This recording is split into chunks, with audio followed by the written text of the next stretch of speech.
Hello, hello mga beshies! Isa sa sikat na puntahan dito sa Manila ay ang Intramuros. At napakarami nga pwedeng kainan dito parang halos lahat ng sulok yata ng Intramuros hindi mawawala ng kainan.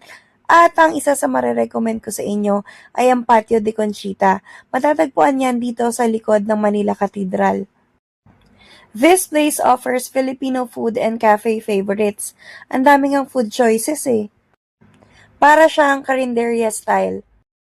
Price range is 150 to 500 for a meal. Tapos, syempre, depende yun sa dish na o-orderin nyo. And one thing na napansin ko dito is the garden-like ambience. Surrounded kasi ito ng plants and rustic decor that fits perfectly sa vibe ng Intramuros.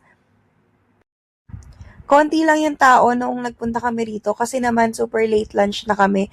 Para mga 3 p.m. na yata kami natapos dun sa Intramuros tour namin. Tapos ito nga pala yung mga food na in-order namin. Gustong gusto ko tong kare-kare nila. So ayun lang, after nun, dumiretso na kami sa next destination namin. By the way, kung kailangan nyo pala mag-book ng accommodation sa Manila, book it via Klook and use my promo code to get discounts. Yun lang, buyers!